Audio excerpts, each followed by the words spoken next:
আসসালামু আলাইকুম বন্ধুরা, আপনাদের উঠান কৃষির আমি চাষাবাদের শুরুর দিকটা দেখিয়েছিলাম। আজকে প্রায় 10 থেকে 15 দিন পরে আরেকটা আপডেট আপনাদের কাছে নিয়ে আসছি। এই যে দেখুন, যে চারা গাছে আপনাদের ফুল দেখিয়েছিলাম, সেই চারা গাছে কিন্তু আলহামদুলিল্লাহ টমেটো আসছে। এই যে টমেটো এভাবে কিন্তু আসছে। এবং আপনাদের যদি লাল শাক, ডাঁটা শাকের ক্ষেতটা দেখাই, আজকে অনেক কিছুই দেখাবো, আপনাদের ভালো লাগবে। এই যে নতুন বেগুনের চারা গাছে ফুল আসছে।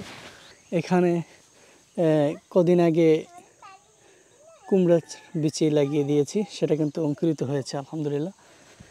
এই যে পুঁই শাকের যে বিচিগুলো, সেগুলো কিন্তু গজিয়ে গেছে। এই দেখুন, গজিয়ে গেছে। উঠান কৃষি এটা। আর এখানে আমাদের দেখুন যে চারা গাছে চমৎকার কিন্তু ফুল থেকে বেগুন আসছে। লাল শাক, ডাঁটা শাক খেতে আজকে যদি আমরা একটু তাকিয়ে দেখি, তাহলে কিন্তু আমরা লাল শাকগুলোকে দেখতে পাচ্ছি। এগুলো ভালো লাগতেছে, তাই না? দেখুন,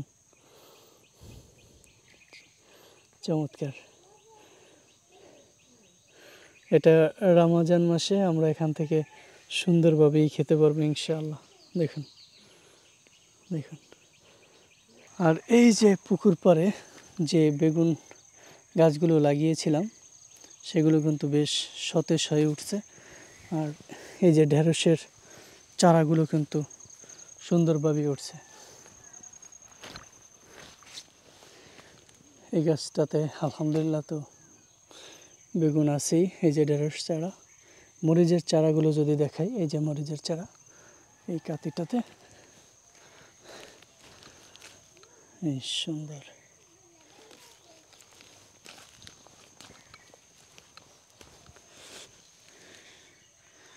বোম্বাই মরিচ গাছে অলরেডি ফুল থেকে মরিচ কিন্তু চলে আসছে আলহামদুলিল্লাহ। গাছেরটা আলহামদুলিল্লাহ দ্রুত প্রায় আমার সমান হয়ে যাচ্ছে। আর বিভিন্ন ধরনের নতুন নতুন করি বের হইতেছে।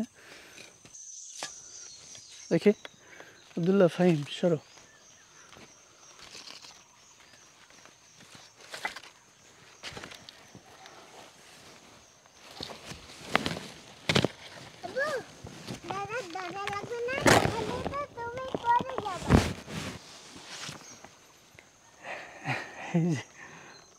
মানে কলা সুন্দরভাবেই হয়েছে।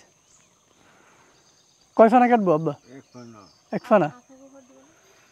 আচ্ছা, এক ফানা পারি। এক ফানায় অনেক, এবং বড় বড় কলা, বড় বড় সাইজ, বুঝছেন?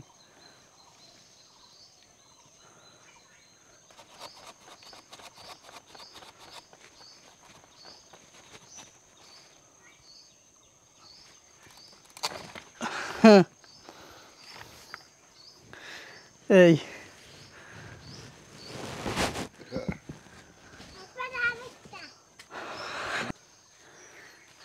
এই যে কলার সাইজ 11 পিস হয়েছে।